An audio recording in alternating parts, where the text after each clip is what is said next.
ზედმეტი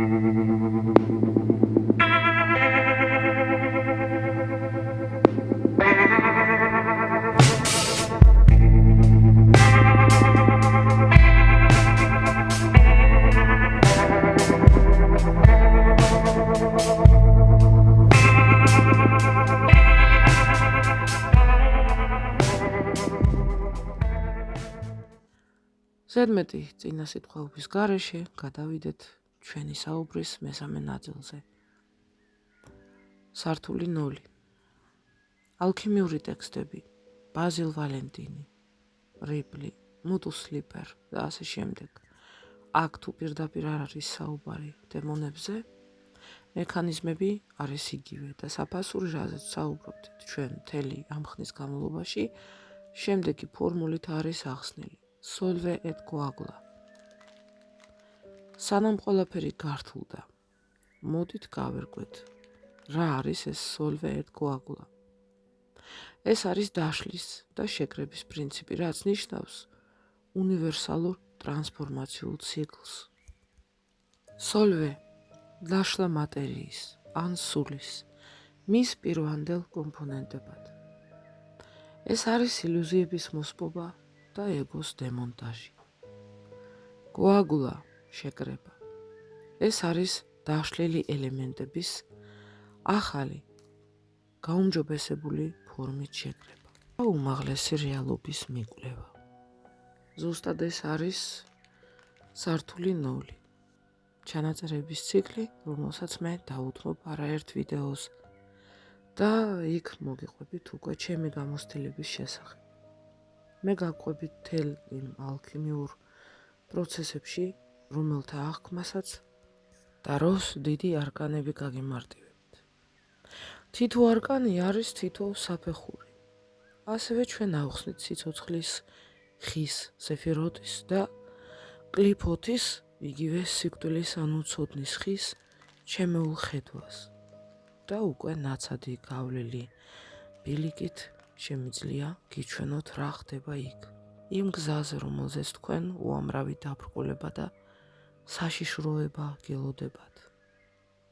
სადაც თქვენ შეიძლება რომელიმე გაჩერებაზე შემთხვევით ცოტა ხანს მეტი დაახლოთ იმისათვის, რომ მეტი გააზრება მოიპოვოთ თქვენი სულიერი ზრდისთვის ან დაღუპვისთვის. ყველაფერს აქვს თავისი ზომა, განსაკუთრებით მაგიის ხელოვნებაში. ჩემი გამოცდილებით მე გიჩვენებთ, თუ რა არის დემონური მაგია, როგორც საკუთარი მიწიერი, ადამიანური სიძნელეები, სიბილწეები, სიხარბე, გარყვნილება, შიში და სხვა სისუსტეები, მათთან ბრძოლა, პირისპირ დადგომა და მათი დამარცხებით ეგოს დემონტაჟი. იმისათვის, რომ შემეცნებით და არა დაზეპირებით, საკუთარი გამოცდილებით და არა ბრმა რწმენით, მოიპოვოთ ძალაუფლება საკუთარი უნიკალური მიკროკოსმოსის ასაშენებლად და გახდეთ საკუთარი თავის არქიტექტორი. ეს გზა მისი ყოველი საფეხურის გავლისას მარწმუნებდა მე პირადად, რომ გადარჩენის იმედი ვერ გადამარჩენდა. მოგვიანებით მე დავინახე, რომ ის ეგრეთ წოდებული გადარჩენა, რასაც ძალიან ბევრი ცდილობს, იყო უბრალოდ გაქცევა, საოცარი, თუმცა ძალიან საშიში და შესაძლოა დამღუპველი მოგზაურობისგან. ხოლო ჩემი გასავლელი რომ იყო. აქვე უნდა აღვნიშნო, რომ ეს პროცესი ერთჯერადი არ არის. ის მეორდება ყოველი ახალი წრის დასაწყისიდან და რაც უფრო მეტია თქვენი ცენტრიფუგის ბრუნვის ძალა ყოველ ჯერზე, ბრუნვის დასრულების შემდეგ დაგვრჩებათ გაფილტრული ოქრო, რომელსაც შეინახავთ კვლავ ახალი მოგზაურობისთვის. ზუსტად ისე როგორც სულელი თავის პატარა საგზალში გამოცდილებას და უამრავ საიდუმლოს ინახავს, დანიშნულებამდე მისაღწევად რომ გამოადგება. სულელი უფსკრულის პირას ზუსტად იმ ნულოვან საფეხურზე დგას და დიდი ენთუზიაზმით იხედება ზევით. მომავალი განსასწრების თუ გამოცდებისთვის, რომელსაც სხვადასხვა იპოსტასში, ყოველ ჯერზე, ახალ ცხოვრებაში, ახლად შექმნილი მეს დახმარებით გაივლის, ერთი მთლიანი ბირთვის შესაგროვებლად ბოლოს. რას ნიშნავს სოლვე ეთ კოაგულა? ანუ დაშლა და შეკრება ნეფეშ რუახ ნეშამას დონეზე. მისტიკოსის საფასური დემონურ სამყაროსთან მუშაობაში, როცა ვიაზრებთ ნეფეშ რუახ ნეშამას პრინციპს, სოლვე არის დაშლა. ეს ნიშნავს სულიერი დონის გახსნას, დეკონსტრუქციას, პირადი ბარიერების დაანგრევას.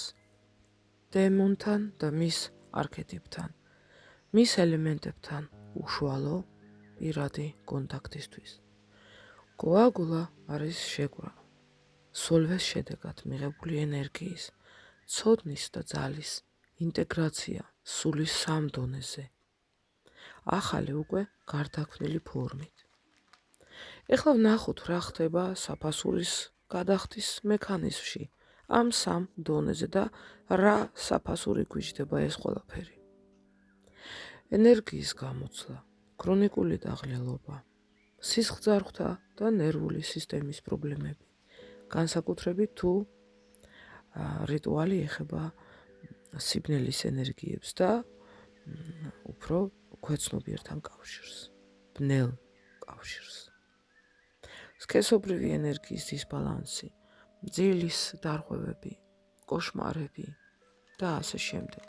არ არის აუცილებელი, რომ ეს ყველაფერი იყოს ერთად, მაგრამ თქვენ იგრძნობთ, რომ რაღაც აქედან უკვე არის თქვენს პრობლემის სახით. მაგალითი, პრაქტიკოსი ასრულებს მტრის დასუსტების, რბილად რომ ვთქვათ, ეგრეთ წოდებულ რიტუალს. ლეგიონის ერთ-ერთი დემონის მეშვეობით, მისი დახმარებით. რითაც ის დემონს არა მხოლოდ ერთ, არამედ მისი ოფიერის მრავალ სახოვან და მრავალ ხარისხოვან ფორმასთან ახდენს შეხებას, რასაც ძირითადად დღეს არავინ იაზრებს. დემონები მიაჩნიათ რაღაცა მექანიზმად, სურვილების ასრულების შესაძლებლობად, მაგრამ აქ სოლვე გამოისახება იმით, რომ პრაქტიკოსი მისი სიძულვილის და აგრესიის გამოხატვის დროს რიტუალში საწვავად გარდაქმნის ამ განცდებს. კოაგულა არის, როდესაც ენერგია მიმართულია სამიზნეზე. საფასური რიტუალის შედეგად თავად პრაქტიკოსი, როდესაც განიცდის შემცირებას, ეს არის ენერგიის დაკარგვა. თავის ტკივილს, ხომ, რაც არის ნეფეშ ენერგიის მოულოდნელი დინამიკის ნიშანი. მაღალი წნევის შეტევები, ეს სისხლძარღვთა სისტემაზე დატვირთვის შედეგია. რუახზე, ანუ ემოციურ მენტალურ დონეზე საფასურის ფორმები რა არის? ჩამოვაყალიბოთ. ემოციური გამოფიტვა, ემპათიის დაკარგვა, მორალური დეზორიენტაცია, შავი და თეთრი ჩარჩოების საზღვრების დაბინდვა, პარანოია, ჰალუცინაციები და რაც ყველაზე ცუდია, დამოკიდებულება დემონურ ენერგიებზე ემოციური შევსებისათვის. აქაც მოვიყვანოთ მაგალითი. პრაქტიკი მუდმივად მიმართავს დემონებს იმისათვის, რომ ვთქვათ და ბიზნეს მოლაპარაკებებში მიიღოს თავისთვის სასურველი შედეგი.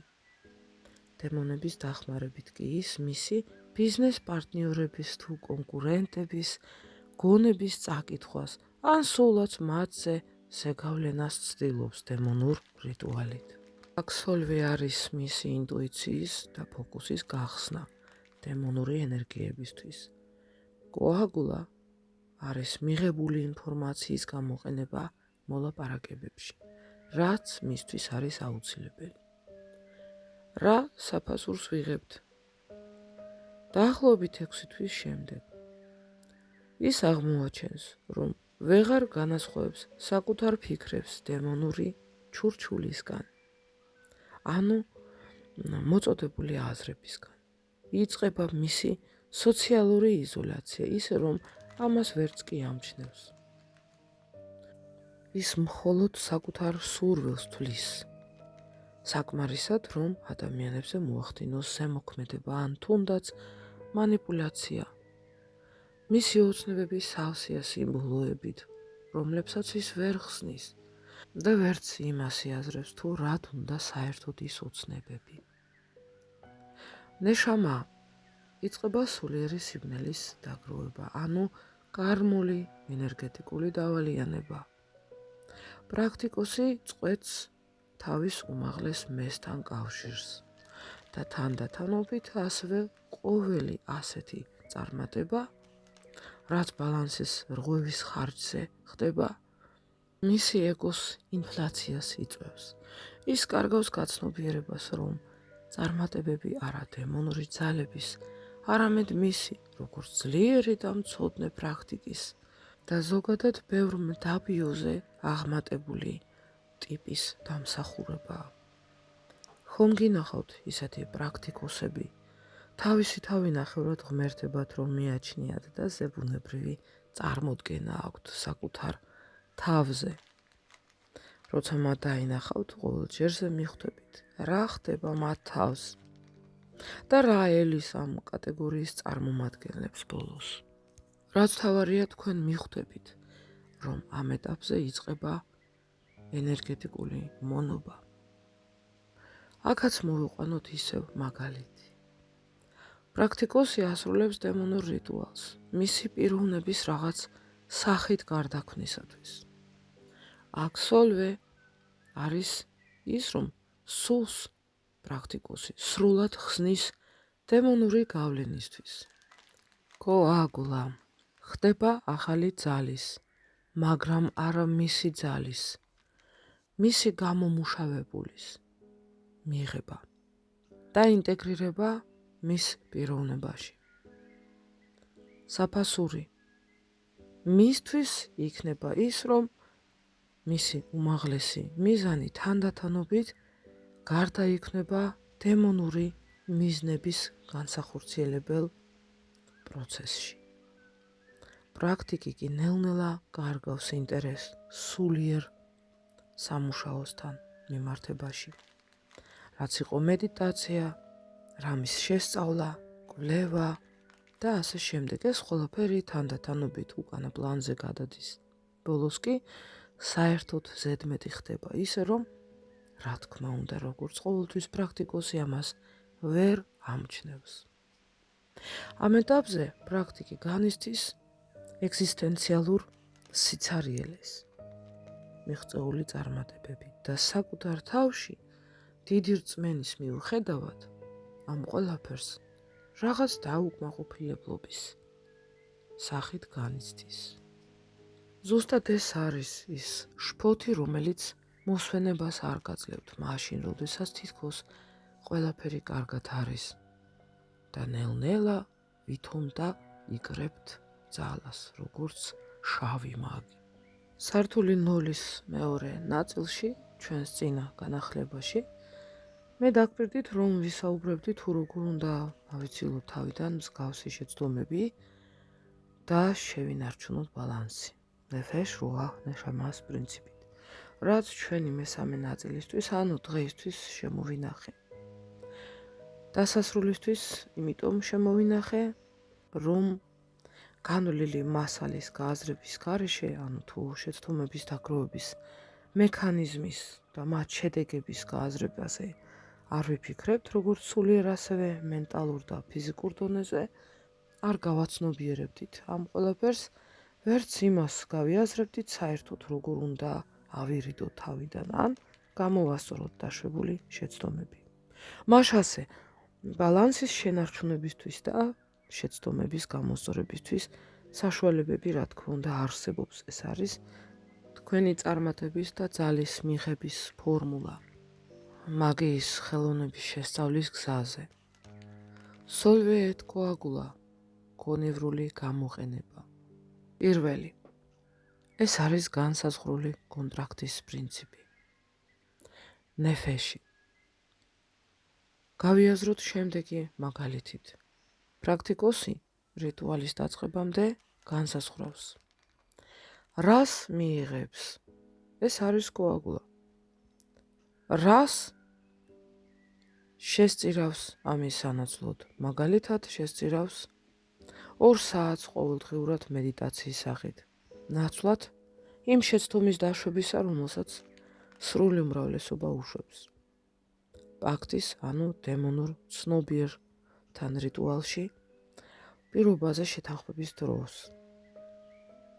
როგორ პირობას იძლევა ის, რომ დემონის მხრიდან მიღებული სამუშაოს ფასად თავის ღიმილს, სინანულის განცდას ან ნებისმიერ სხვა რამეს მსგავს შესწირავს. არიან ისეთი პრაქტიკოსებიც, ვინც სასურველი შედეგის მისაღებად გარიგებაში ისეთ რამეს ითხოვენ მეორე მხარისგან, რომ მაგალითად დემონმა წაართვას სიყვარულის, ემპათიის უნარი. რადგან ასეთ პრაქტიკს მიაჩნია, რომ სიყვარული მხოლოდ ტანჯვა და მას მოაქვს უამრავი დისკომფორტი. ამიტომ ის ამართლებს თავისი განცდის უნარის მოკვეთას დემონის დახმარებით.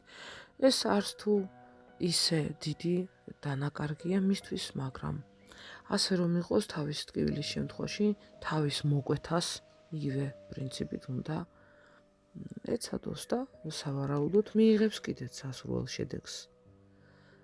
მაგრამ ყოველ მიზეზს აქვს მიზეზი, ანუ არსებობს მიზეზი და მისი მიზეზი და არსებობს შედეგი, რომელსაც ისევ აქვს შედეგი. დავუბრუნდეთ ამ ფორმულის სტრუქტურის განხილვას და გავაგრძელოთ იმით, რომ დროის ჩარჩო უნდა განისაზღვროს. ანუ იმის დაკონკრეტებით, თუ როდის დასრულდება ეს ვალდებულება, რომელიც თქვენ დააკისრეთ რიტუალის დროს დემონურ ცნობიერს. გავიაზროთ, რომ პირველი უნდა განისაზღვროს კონტრაქტი, თუ რას მიიღებთ და რას გასცემთ და დროის ფაქტორი, თუ როდის უნდა დასრულდეს თქვენი შეთანხმება, რა დროის განმავლობაში, ხანგრძლივობაში იმოქმედებს მისი სამუშაო, რა ხელა დროში შეასრულებს ამ სამუშაოს და ამ დროის განმავლობაში რას და როგორ რა ინტენსივობით შეასრულებთ თქვენ. აუცილებლად უნდა დააკონკრეტოთ, როდის დასრულდება თქვენი ვალდებულება და მისი სამუშაო. ზოგადად რიტუალი ძალაშია 2, 3 ან მეტი წლით. სულ მცირე 6 თვიდან 1 წლამდე და ამ პერიოდში თქვენ გარკვეულ პირობას ასრულებთ. დემონი კი თქვენთან ერთად და ცალკეც მუშაობს თქვენი მიზნის განსახორციელებლად, რომ თქვენ მიიღოთ ის შედეგი, რასაც მისგან ელით. მესამე პრინციპი რუახში. ენერგეტიკული ბრუნვის შექმნა. სოლვე აქ არის, როცა პრაქტიკოსი იღებს დემონურ ენერგიას, კოაგულაში ის ამ ენერგიას შემოქმედებით საქმიანობაში დევს. მაგალითად, ხელოვნება, მუსიკა, წერა და ასე შემდეგ, რაღაცის შექმნა, სამყაროს გაუმჯობესება.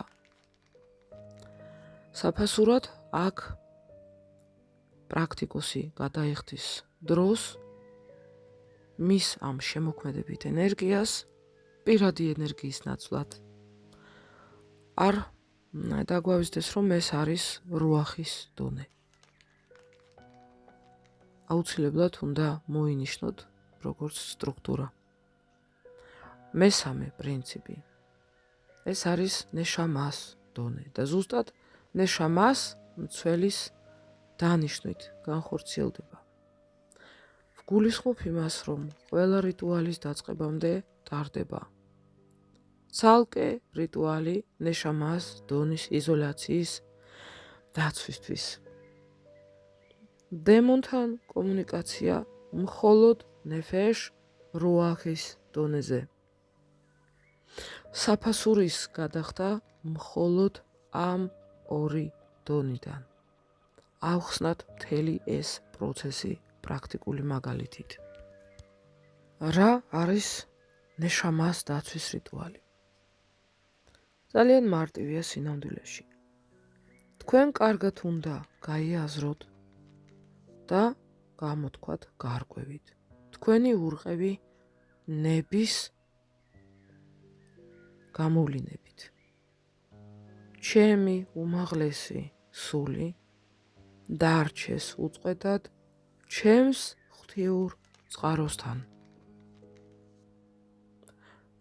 მეორე, ნეფეშ რუახის დონეზე სექსუალური ენერგიის, რაც არის ნეფეშში და რომანტიკული ფანტაზიების, რაც არის რუახში. ამ ენერგიების გამოყენება რიტუალურ საწვავად, ანუ ენერგიად. აქ არ იგულისხმება აუცილებლად რაღაც ფიზიკურ დონეზე, რაღაცების კეთება, არავითარ შემთხვევაში. ეს არ არის აუცილებელი. მესამე ეტაპზე უკვე უნდა იზრუნოთ საფასურზე. უარი თქვათ ხანგრძლივ ურთიერთობებზე იმდენი ხნის განმავლობაში, რამდენიც რიტუალის გარიგებაშია განსაზღვრული თქვენს და დემონს შორის. ეს სულიერი დეგრადაციის სანაცვლოდ ხდება.